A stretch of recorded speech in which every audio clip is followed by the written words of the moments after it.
I heard a rumor that you bought a new house. I can't wait to see what it looks like. When will be a good time for me to visit you and take a look? I'd love to have dinner, too. Will you prepare something for me? Excuse me? Did you forget that we cut ties with you? There's no way I'd invite you to our home. Your own son doesn't want to see you. Why would I make you dinner? What are you talking about? We're family. We became family when you married Owen. You shouldn't be so cold. I don't even understand why you both suddenly started saying that you don't want to have anything to do with me.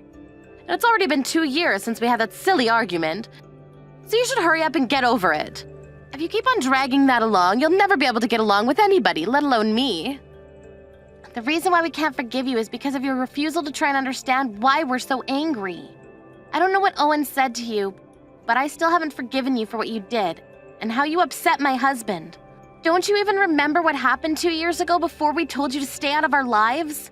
Oh, it was such a long time ago. You can't expect me to remember everything. I'm getting old and I make mistakes. You should be more open to forgiveness. If you keep on stressing about insignificant things like that, you'll get more wrinkles, you know. I say if you want to live life to the fullest, you've got to be more carefree.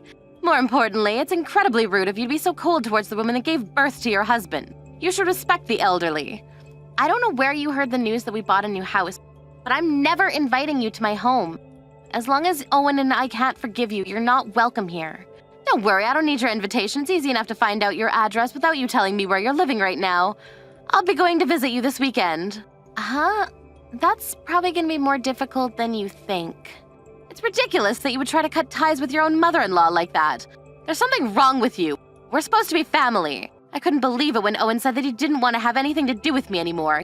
You changed him. Ever since you married him, you've been putting him against me. You've been pitting him against me. He never used to be this rebellious. You're the one that's got something wrong with you. You broke into our home and tried to steal our money. And that was just the last straw. We tried talking to you about your addiction and your debt, remember? But you never listened. Of course we had no choice but to cut ties with you. I had no choice. I needed the money. I was having some trouble back then, and that's what family's for. To help each other when someone is in trouble. And yet you were too selfish and announced that I wasn't welcome. You spent all of the money your husband left for you and your sons on visiting a male strip club. Part of it was money you owed to Owen. And we warned you about how much you were spending. You ended up in debt and tried to steal more of Owen's money to fund your daily visits to Magic Mike. How could anyone forgive you for acting like that? I don't care what you say. I want to see my baby boy, so I'm going to visit. You don't have any right to stop a mother from going to see her son. He was my son first. Just because you married him doesn't make you more important than me. Your son is the one that's saying he doesn't want to see you. I never did anything to convince him to make that decision. Your son is his own man. If you can't respect that, then we still have a problem. Say whatever you like. I don't believe you. You're getting in the way of my relationship with my son. I want to be with my son, so let me live with you. You can't be serious. You're the one that said that you were fine with living by yourself. It's better if things stay like that. You can live the way you want, and we can live our lives in peace. I want to live with you. You can't say no to me. I'm Owen's mother. If I say I want to live in your brand new home, you should let me. What's the problem? There are a lot of problems, including the things I mentioned just 2 minutes ago. There's no point in trying to hide your address from me. I know plenty of ways to find out where you live. I'm sorry, but you're really starting to creep me out. You may be really excited about the idea of living with us, but we're not interested. We don't want to live with you. To be honest, I think it's impossible for you to even live with us. I don't think you can find us, and there's no way for you to get here financially. What are you talking about? We're family, and family should stick together. Even if you are Owen's mother, you've already made enough mistakes for us to not be able to trust you anymore. And you show no signs of reflecting on what you've done. Do you even have a passport? And the money to buy a ticket? Wait, that doesn't mean that you can come if you do have a passport. What on earth are you talking about? Anyways, I've tried messaging and calling Owen, but he won't answer. I want you to let him know that I'm coming. I don't want you putting any ideas in his head, so tell him exactly what I say. You have to inform him that if I can't live with him, I'm going to end up homeless. He won't be able to ignore his mother's pleas for help if he knows that. You're going to be homeless? What happened? No matter how much you beg, we're not going to help you. We've already offered more than enough help when we realized that we were spending too much money at the club. But you wouldn't listen to our advice and ended up taking out loans from the bank. We've cut ties with you and we don't want to get caught up again in your problems anymore, so don't message me ever again. Your mom keeps on messaging me even though I keep on telling her that we can't do anything for her. You're telling her to stop as well, aren't you? Of course I am. I keep on asking her not to contact me as well, but she's being impossible. She won't listen to anything I say. I'm not letting her live with us. It'll be like everything she's done up until now is okay, and she'll get it in her head that she can just do whatever she wants because we're her family, and take advantage of us. I can't let a thief live with us. Yeah, you're right. She's your mom, but I don't feel comfortable letting her stay with us. It sounds like she's still having trouble with money and finding her own apartment, too. So it makes it harder to deny that she won't do the same thing she tried when we last let her stay. I wonder if she's been tricked by another young guy she met at the club. Do you think she'll be okay all alone? I don't know, but I can't say that I care much. She's the reason why Dad struggled so much for the last few years of his life. And I've got my own family to take care of now. She's already had plenty of chances to listen to our advice and accept our help, but she wouldn't stop. It's none of our business what happens to her from now on. The last time we interfered, I ended up having to use our savings to pay back her debt for her. And we did that with the promise that she would never bother us again. It's not fair that she doesn't get to keep that promise, especially if she has no intention of apologizing or paying us back. It's not fair that she says that us cutting ties with her was your fault, as though she did nothing wrong.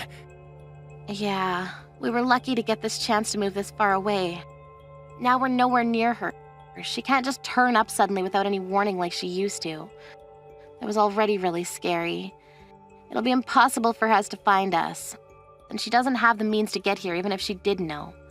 My thoughts exactly. In the beginning I was worried about the move, but now I'm really glad I took the chance. I'm really grateful to you for coming with me too. If it weren't for you, I might not have had the guts to come here all by myself. I think you made the right decision, and I'm glad we came here too. It's a completely different world, and I'm enjoying finding out about new things. And I love the food. It means a lot to me that you're enjoying our life here. My mom won't be able to bother us for a while we're here, so there's a lot of other places I want to go with you. Let's make the most of our life here. Of course I am. Even if she tries to message us again, I guess we can just ignore her. It seems like she's having a hard time, but if she's got nothing to do with us, then we don't have any reason to bother ourselves with her business. I just hope she can work out her problems and get her old life back. What time are you getting back from work? I've been waiting at home for you for hours. I haven't even had any lunch. I'm starving. Can't you hurry up and get home so you can make me something to eat? Excuse me? What do you mean you're waiting for me? Waiting where? Waiting at home. I finally found out where you and my son are living. What? No way, that's impossible. I'm at home right now and you're definitely not here. I know you're not at home, Abigail, because I'm right here. There's no point in lying to me. You shouldn't underestimate my investigation skills. I'm going to be a guest here for a while now, so you should treat me like one.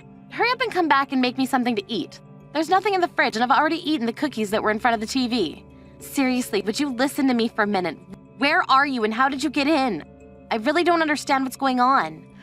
You really are dull. I don't know why I have to waste my time explaining every little thing to you. I told you, I found out your address and decided to come and pay you a visit. I'm watching TV, but I'm really hungry. When are you going to come home? You can't leave your husband's mother to starve, you know. I hope you're cooking properly, because my son deserves handmade dinners. Not the stuff you can put in the microwave. I checked your fridge and cupboards, but you don't have anything. You're a terrible wife if you can't even make a proper dinner for your husband. I'm in the kitchen right now, and I'm the only one home right now.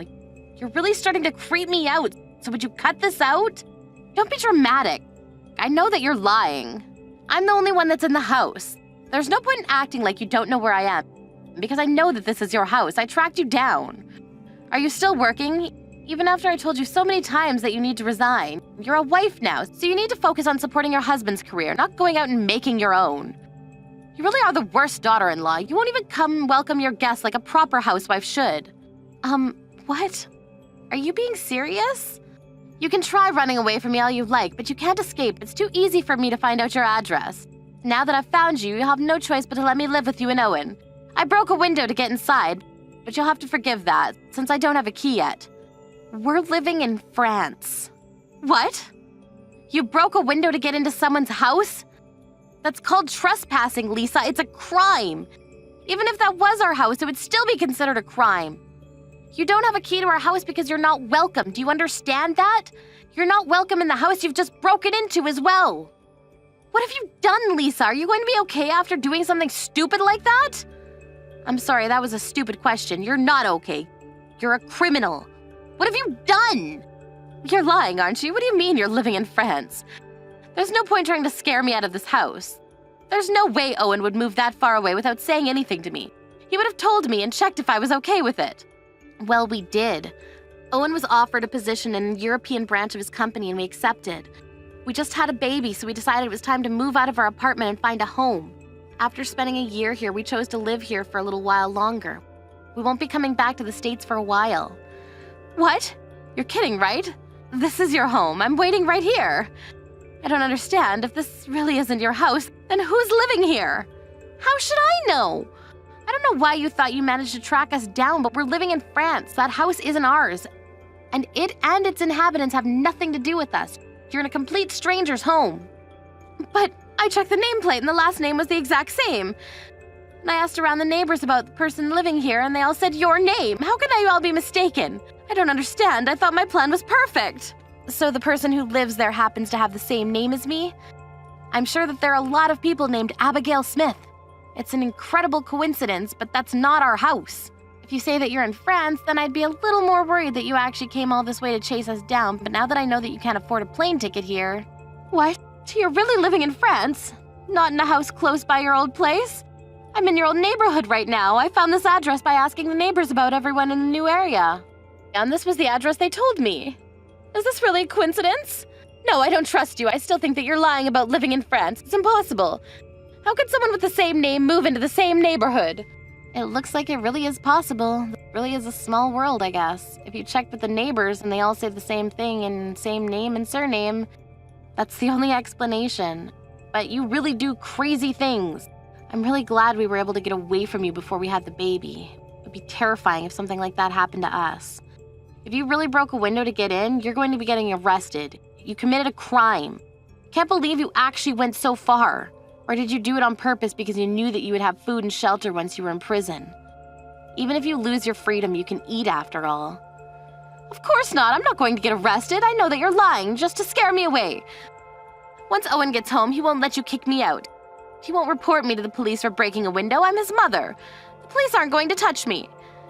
I know what you're up to, Abigail, but you can't keep me away from my son. That's all a story you made up, Lisa. I really am in France with Owen. There's no point calling the police on me either. Owen's my only next of kin. He'll be there for me if the police even arrest me. Even if you kick me out or have the police arrest me for breaking that window, you and my son will have to take responsibility for me anyway. Why don't you just give up already? I'm your mother-in-law. All I want is for us to live together as one big happy family. Especially if I have a grandson or granddaughter, I want to meet them. I'm not trying to chase you away. I'm telling you the truth, Lisa. That house that you broke into isn't our home. It really belongs to someone who has the exact same name as me. You're the one that needs to give up on trying to live with us and give yourself up to the police. You had just happened to find the door open. You might have still been able to explain and tell the people that live there that you made a mistake and thought that it was someone else's home and avoided being arrested. Maybe by the skin of your teeth. But if you broke a window and forced entry, there's no way they're gonna excuse you. You're really not lying. This really isn't your house? Then who's living here? Someone's coming home! I hope you can explain yourself, but it's unlikely that they'll be willing to listen to a stranger who's sitting on their couch watching TV like they own the place. But it's got nothing to do with us anyway. You've got to help me. Where are you? You've got to come and help me. Help me right now. You need to explain everything to the police for me. Abigail, are you reading this? Help me. We're in France. Can't help you, so you'll have to deal with your problems by yourself. You're really in France? Why? Why would you move so far away? I'm guessing that the owner of the house came home and found that you were trying to run away. Did you explain why you were there? That's right. She thinks that I'm a thief, even though I haven't taken anything. Apparently, the neighbors let her know that someone was inside her house and they called the police on me. Can you believe it? They're treating me like a common thief. I was about to be arrested by the police, but I was too fast for them. Honestly, the nerve of some people. I just thought that my son lived there, that's all. Hang on, so you haven't been arrested? You ran away from the police? I had no choice. They were acting as though I was the criminal. I told them that it wasn't my fault that the window was broken, but they wouldn't listen. I don't care if it's you or Owen, but one of you has to come and explain everything. It's not fair. I didn't know that it was someone else's home. If you don't come, I'll end up being arrested. They're going to make me a criminal. That's the most ridiculous thing I've ever heard. I haven't even done anything to deserve that. Excuse me? But you did do something. You broke a window to get into someone's home without their permission. On top of that, they're a stranger, and your excuse is that you thought it would be okay if it was your son's house? Wait, didn't you say that you were eating their cookies? You've caused nothing but trouble for them. Of course they'd want to report you to the police. But I really did think that it was your house. It's not my fault. I didn't do anything wrong. That's what a criminal says. And that's the worst thing that you could say to the victim. If you had been more apologetic and, hadn't broken their window, I'm sure they would have been more forgiving too. Do you really think that you can avoid punishment after all of this? You should know that neither me nor Owen are going to help you. We've had enough of cleaning up after you. You'll have to deal with this yourself and learn how to accept responsibility for your own mistakes. Why won't Owen answer any of my messages? Even though I'm in so much trouble. You told him to ignore me, didn't you? I can't believe he won't even try to save his own mother. He's useless. It's all your fault. They never would have happened if you hadn't married my son. Everything's changed since you came into his life. You're a terrible daughter-in-law. You made him abandon me. He didn't abandon you because of me. He decided to abandon you because of you. What did you say? You were so selfish that you caused trouble not only for your late husband, but for your own 2 sons. You showed them that you can't be trusted and lost their respect when you didn't respect their boundaries. You only ever come to see Owen when you need something, and it's obvious that you don't care about what's convenient for either of them. I'm a complete stranger, so I'm willing to talk with you, but the only reason that you can't get through to Owen is because he's already had enough of how self-centered you are. He blocked you. He's blocked me? So he hasn't even seen any of my messages. He doesn't care about what happens to his own mother. You can't blame him. Owen's already decided that it's best to pretend that you never existed, so I don't think that you'll ever be able to reconcile with him. Don't say that. You can talk to him and tell him that I didn't mean to cause him trouble. We're family. We're supposed to stick together. His dad would be so disappointed if he saw that Owen is ignoring me. Please, do something. You're not my mother, so I don't have any obligation to listen to what you say, and I wouldn't use Owen's dad as a way to guilt trip him. You'll only make things worse. Anyway, we're complete strangers now, so you'll have to deal with the police all by yourself. You can try explaining to them that you haven't done anything wrong. If they're willing to listen, that is. Even after being told off by her daughter-in-law, Lisa didn't stop messaging Abigail and Owen for help, and she ended up pushing Abigail to her limit as well. Abigail had no choice but to make it clear that they had cut ties and that she didn't care about what happened to Lisa, ending the conversation by blocking Lisa completely. Lisa was caught soon after by the police and arrested for trespassing. She had tried to argue that she was only searching for her son's house when the police had questioned her. As a result of their investigations, they found out that she was in debt and had her home taken from her by the loan sharks that she had borrowed money from, and that she wasn't lying about looking for her son, but it didn't change the fact that she had broken a window in order to enter a stranger's home. The verdict reached in court was that she was guilty as charged, and she had to accept the punishment dealt to her. Apparently, she had begged for them to listen to her, but all of her pleas and excuses had fallen on deaf ears. She only had herself to blame, so we can only hope that she'll come to realize the wrongs she committed and will return to society as a new person. Abigail and her husband were reminded of how lucky they were to have been given the chance to move abroad, and were relieved that they would never have to deal with Lisa ever again.